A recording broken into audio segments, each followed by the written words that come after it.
Dear viewers, welcome to our session. Today we will discuss about the labor code, its function and its obligation. So we can start our lesson now. First of all, we will define what is labor code. A labor code or an industrial tribunal is a governmental judiciary body which rules on labor or employment related matters and dispute.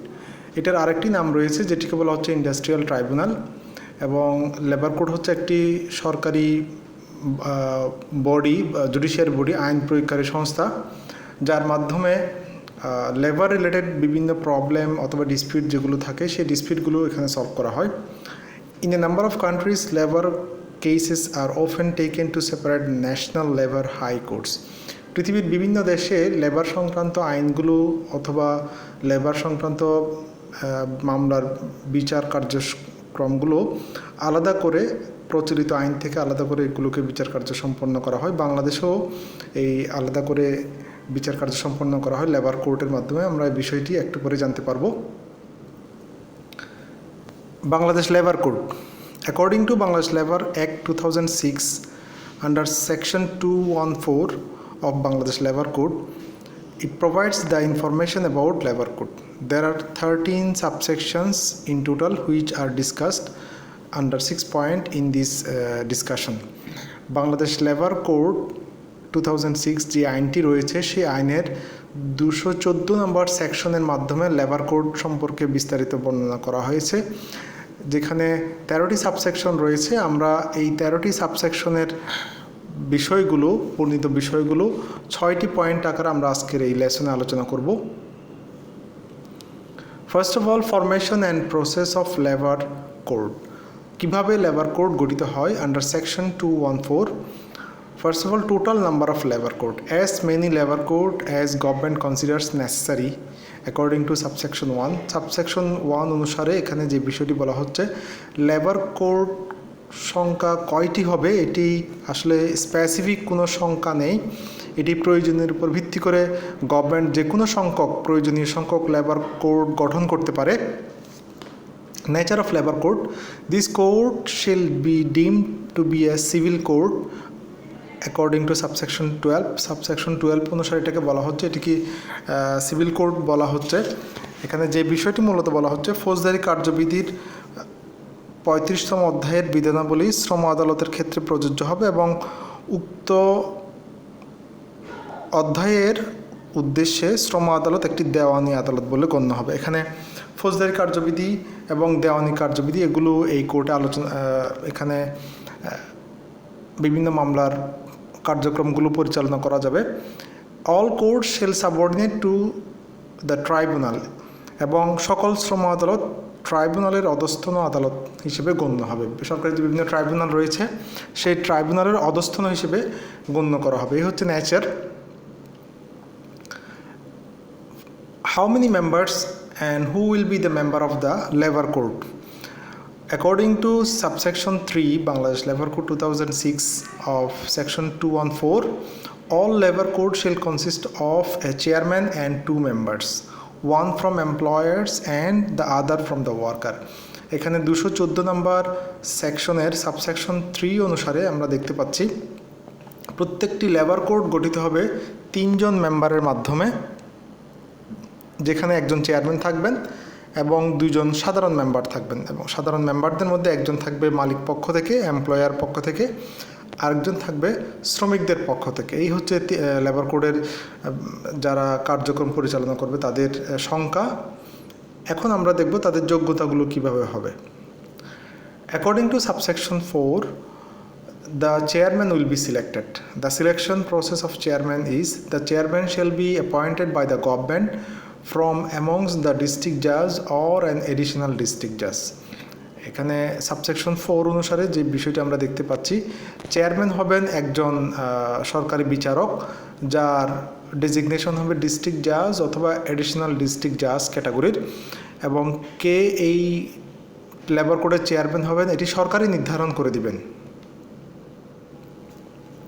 Selection process of 2 members আমরা এখানে দেখেছি 2 জন member রয়েছে একজন এমপ্লয়ারদের পক্ষ থেকে একজন এমপ্লয়ীদের পক্ষ থেকে এই 2 জন মেম্বার কীভাবে সিলেকশন হবে one member from employers and the other from the workers, and this is stated in the subsection 6.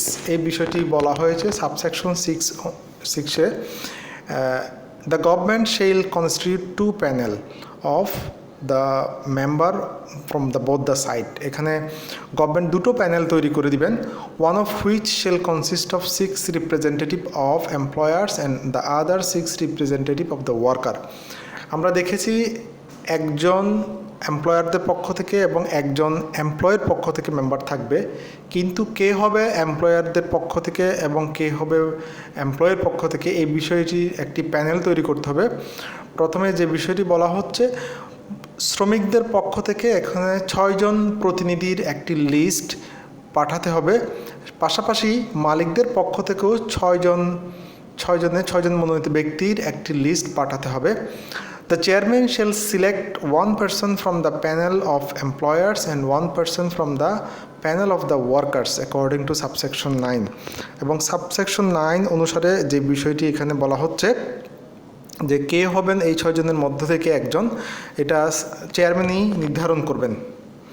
তবে চেয়ারম্যান এখানে নির্ধারণ করার সময় কিছু বিষয় তিনি এখানে দেখবেন, যাদের এই মামলা সম্পর্কে অভিজ্ঞতা রয়েছে অথবা যারা এই মামলার কার্যক্রম পরিচালনা করলে একটি পজিটিভ রেজাল্ট দেওয়া যাবে, এই ধরনের ব্যক্তি এখানে চেয়ারম্যান সিলেকশন করে নিতে পারবেন।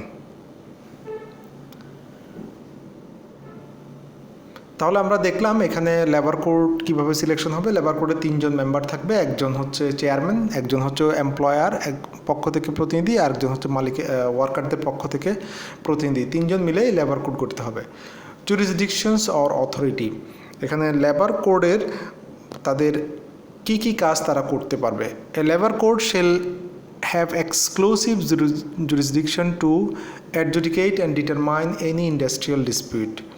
যদি ইন্ডাস্ট্রিতে কোনো প্রকার ডিসপিউট হয়, সেটা মালিক শ্রমিকদের মধ্যে হতে পারে, মালিকদের মধ্যে হতে পারে অথবা শ্রমিকদের মধ্যে হতে পারে, এই ধরনের কোনো বিষয় যদি লেবার কোর্টে মামলা হিসেবে আসে, তখন লেবার কোর্ট এইটাকে কার্যক্রম পরিচালনা করে একটি পজিটিভ রেজাল্ট বা আইন অনুসারে যে রায়টি দেওয়ার দরকার সেই রায়টি তারা দিবেন, জাজমেন্ট করবেন। Enquiry into and adjudicate any matter refer to it by the government, অথবা অনেক সময় দেখা যায় বিভিন্ন বিবদমান পরিস্থিতিগুলো যারা এখানে বিবদমান পক্ষ থাকে তাদের পক্ষ থেকে এটা সলভ করা সম্ভব হয় না, তখন সরকার এটাকে লেবার কোর্টে ট্রান্সফার করেন লেবার কোর্টের রায়টি জানার জন্য। সেক্ষেত্রে এটা লেবার কোর্টের দায়িত্ব হচ্ছে তদন্ত করতে হবে এবং তদন্ত করার পর এখানে একটি মামলার রায় তাদেরকে দিতে হবে, তদন্ত এবং আইন প্রচলিত আইন যে আইন রয়েছে সেই আইন সাপেক্ষে। Try offence under this act and exercise and perform such other powers and functions as may be conferred to it, এবং এর বাইরেও অন্যান্য যে সমস্ত আইনগত বাধ্যবাধকতা রয়েছে সেই আইনগত বাধ্যবাধকতাগুলো এখানে পালন করতে পারবে বা তাদের ক্ষমতা প্রয়োগ করতে পারবে। এই হচ্ছে jurisdiction.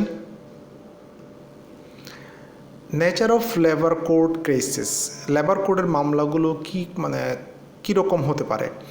Cases of disputes are filled with the labor courts under various labor laws.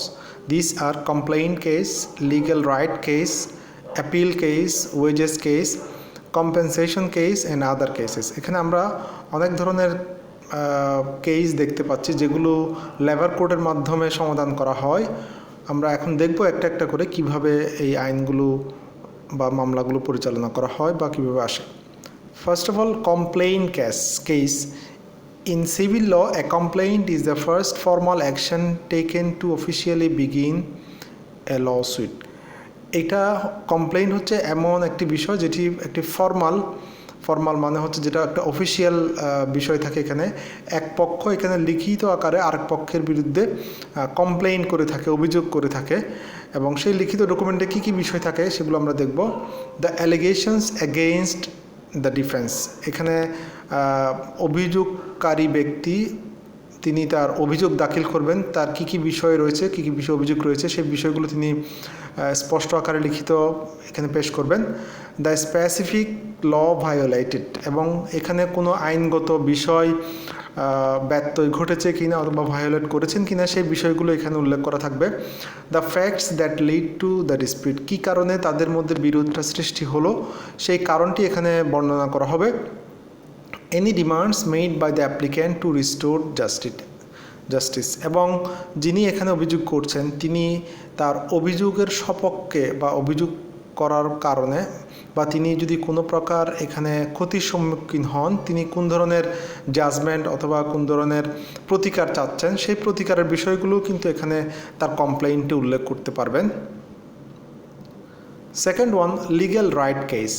A legal case is in a general sense a dispute between opposing parties which may be resolved by a court or by some equivalent legal process. এখানে legal case বলতে বলা হচ্ছে যখন দুটো পক্ষের মধ্যে কোনো একটা বিষয়ে দ্বিমত আসে এবং সেই দ্বিমতের বিষয়টি যদি তারা নিজেরা সলভ করতে না পেরে আদালতের দ্বারস্থ হন, আদালত এটাকে লিগ্যাল রাইট কেস হিসেবে গণ্য করে থাকবেন। A legal case is typically based on either civil or criminal law. এটা ক্রিমিনাল লতে হতে পারে, ফৌজদারি মামলা হতে পারে, অথবা সিভিল হতে পারে, দেওয়ানি বিধিও হতে পারে। In most legal cases there are one or more accusers and one or more defendants. এখানে মামলার বাদী পক্ষে একের অধিক ব্যক্তি থাকতে পারেন এবং বিবাদী পক্ষেরও একের অধিক ব্যক্তি থাকতে পারেন। দ্যাট মিনস এখানে একাধিক ব্যক্তি বিভিন্ন গ্রুপ বা বিভিন্ন গ্রুপের মধ্যে যদি কোনো প্রকার ডিসপিউট হয়, সমস্যা হয়, সেই গ্রুপগুলোকে মিন করা হচ্ছে, অথবা ইন্ডিভিজুয়াল ব্যক্তিও হতে পারে। In some instance A legal case May ochre between parties that are not in opposition but require a legal ruling to formally establish some legal fact. এখানে যে বিষয়টি বলা হচ্ছে, দুটো পক্ষ তারা বিরোধী পক্ষ নাও হতে পারে। অনেক সময় দেখা যায় কোনো একটা বিষয়ে সিদ্ধান্ত নিতে গেলে যদি দুটো পক্ষই তারা আইনগত বিষয়গুলো না জানার কারণে যদি সিদ্ধান্ত নিতে না পারেন, সেক্ষেত্রে আইনগত বিষয়গুলো সমাধান করার জন্য তারা লেবার কোর্টে আপিল করতে পারেন অথবা অ্যাপ্লিকেশন দিতে পারেন। এটা ডিসপিউট নয়, তবে এটা কোনো একটা বিষয়ের সমাধান যদি দুটো পক্ষের মধ্যে জানা না থাকে, সেক্ষেত্রে তারা এটা আদালতের দ্বারস্থ হতে পারেন। এটাকে বলা হচ্ছে legal right case. Appeal case. An appeal is the process in which cases are reviewed by a higher authority where parties request a formal change to an official decision. Appeal, এখানে আবেদন যে বিষয়টা করা হয়, অ্যাপিল কেস যেটাকে বলা হচ্ছে, যখন প্রচলিত আইনে লোয়ার কোর্টে বা নিম্ন আদালতে কোনো একটি মামলার রায় দেওয়া হয়, সে রায় যদি বিবাদমান পক্ষ যে কোনো একটি পক্ষের যদি তাদের এটা মেনে নেওয়ার মতো না হয়, তখন তারা এটা অধিকতর তদন্তের জন্য অথবা এক্সপ্লেনেশনের জন্য তারা হায়ার কোর্টে পুনরায় এটাকে আপিল করতে পারবেন। Appeals functions both as a process for error corrections as well as a process of clarifying and interpreting the law. এটা বিভিন্ন কারণে হতে পারে, যেমন কোনো বিবাদমান পক্ষ যদি মনে করেন যে রায়টি এসছে এটি তার পক্ষে নয় অথবা আইনগতভাবে তিনি তার চেয়ে বেশি ফ্যাসিলিটি পাবেন, তখন তিনি এটাকে কারেকশন করার জন্য আপিল করতে পারবেন। অথবা যখন কোনো একটা সিদ্ধান্ত দেওয়া হয়, সেই সিদ্ধান্তটা যদি বিবাদমান পক্ষের মধ্যে এটার কোনো প্রকার কমপ্লেক্সিটি থাকে, কিভাবে এই রায়টি দেওয়া হলো বা এখানে অন্য কোনো বিষয় বিবেচনা করার প্রয়োজন আছে কিনা বা আরও অধিকতর ব্যাখ্যার প্রয়োজন আছে কিনা, সেই অধিকতর ব্যাখ্যার জন্য কিন্তু অ্যাপিল করা যায়। Wages case. ওয়েজ সংক্রান্ত অনেকগুলো বিষয়ে ডিসপিউট হতে পারে মালিক শ্রমিকের মধ্যে, মিনিমাম ওয়েজেস অথবা স্যালারি ইনক্রিমেন্ট অথবা অন্যান্য বিষয়ে এখানে যদি মালিক এবং শ্রমিকদের মধ্যে কোনো প্রকার দ্বিমত আসে, সেই ওয়েজ নিয়ে মামলা হতে পারে। এখানে যে বিষয়গুলো আমরা দেখতে পাচ্ছি, dispute relating to wage determination, কোনো একটি পর্যায়ে ওয়েজেস কত হবে সেই নির্ধারণ করার যদি কোনো জটিলতা দেখা দেয়। Dispute relating to wage deduction as a fine, কোনো শ্রমিককে যদি পানিশমেন্ট হিসেবে ওয়েজ ডিডাকশন করা হয় এবং তার যদি এটার বিরুদ্ধে কোনো প্রকার এলিগেশন থাকে। Dispute relating two retirement benefit, অনেক সময় রিটায়ারমেন্ট বেনিফিট ডিটারমিন করতে গিয়েও কিন্তু অনেক সময় প্রবলেম ক্রিয়েট হয়, মালিক এবং শ্রমিকদের মধ্যে দ্বিমত সৃষ্টি হয়। সেই দ্বিমত সৃষ্টির বিষয়গুলো কিন্তু লিগ্যাল বা ল কোডের মাধ্যমে সমাধান করা যায়। Compensation case, the case where a worker claims that his accident or illness is a result of his employment and is entitled to compensation money.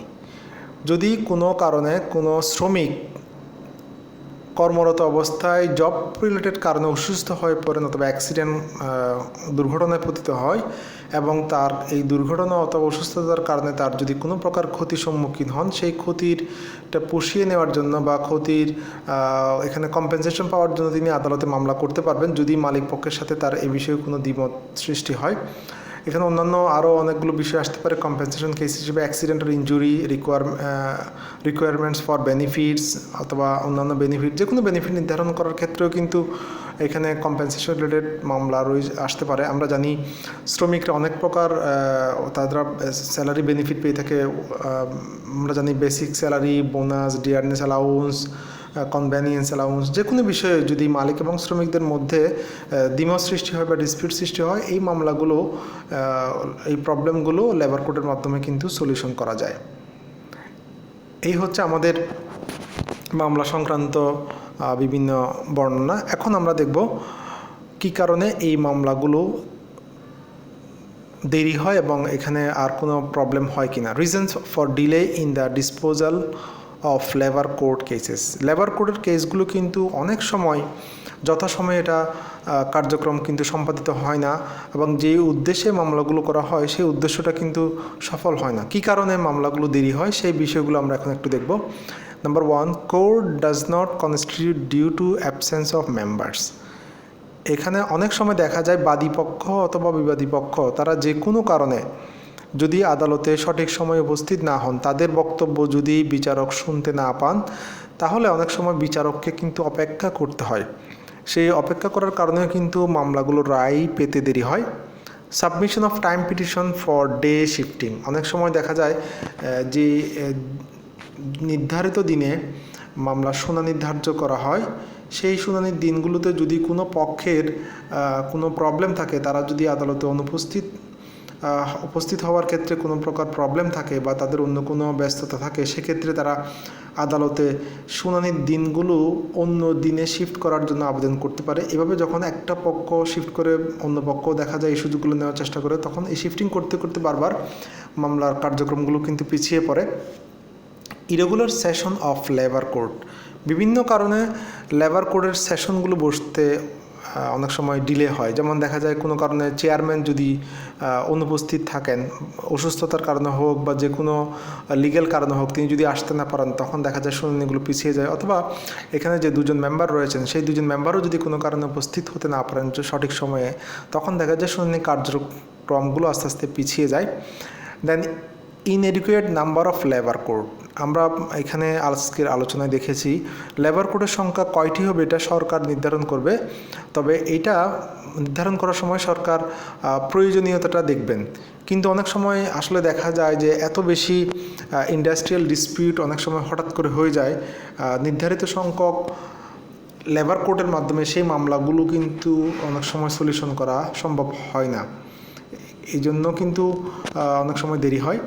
Lack of reasonable facilities. এবং লেবার কোড কার্যক্রম পরিচালনা করার জন্য যে ধরনের facility প্রয়োজন, যে ধরনের এস্টাবলিশমেন্ট প্রয়োজন, সেই এস্টাবলিশমেন্টগুলো যদি অ্যাভেলেবেল না থাকে, তখন দেখা যায় লেবার কোডের কার্যক্রমগুলো কিন্তু পরিচালনা করতে অনেক সময় দেরি হয়।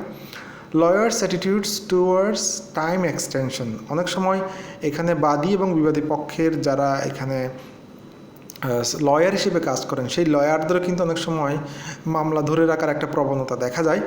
সেই লয়াররা বিভিন্ন কারণে মামলা তাদের পিছানোর চেষ্টা করেন, সেক্ষেত্রেও কিন্তু মামলার রায়টা পেতে দেরি হয়। Labour code has been liberal to follow the rules of summary procedure. অনেক সময় দেখা যায় যে ছোট বিষয়টি হয়তো খুবই সিম্পল, কিন্তু লেবার কোডের নির্দিষ্ট কিছু রুলস মেনটেন করতে হয়। প্রসিডিউর মেনটেন করতে হয়। সেই প্রসিডিউর মেনটেন করতে কিন্তু অনেক সময় মামলার রায়গুলো পেতে দেরি হয়ে যায়। দেখা যাচ্ছে কোনো একটা ডকুমেন্ট প্রয়োজন হচ্ছে, সেই ডকুমেন্টটা অন্য ডিপার্টমেন্ট থেকে নিতে হচ্ছে, বা সেই ডিপার্টমেন্ট যদি কোনো কারণে লেট করেন, এগুলো হচ্ছে মামলার আমলাতান্ত্রিক জটিলতার কারণেও হতে পারে। বিভিন্ন কারণে মামলা রাইট এবং কার্যক্রম পরিচালনা করতে দেরি হতে পারে। এই হচ্ছে আমাদের মূলত কারণ, যে সমস্ত কারণে মামলার রায়গুলো এবং কার্যক্রমগুলো অনেক সময় ডিলে হয়, মামলার রায়গুলো পেতে দেরি হয়। এর বাইরে অনেক কারণ থাকতে পারে, আমরা এখানে উল্লেখযোগ্য কারণগুলো বর্ণনা করার চেষ্টা করেছি। সো এই হচ্ছে আমাদের লেবার কোড সংক্রান্ত আলোচনা। আশা করি আমাদের শিক্ষার্থীরা লেবার কোড সম্পর্কে ধারণা পেয়ে থাকবেন। আপনাদের আর কোনো বিষয়ে যদি লেবার কোড সংক্রান্ত জানার থাকে আপনারা কমেন্ট বক্সে জানাবেন, আমরা আপনাদের কমেন্ট অনুযায়ী আপনাদের প্রবলেমগুলো সলভ করার চেষ্টা করব। সবাই ভালো থাকবেন।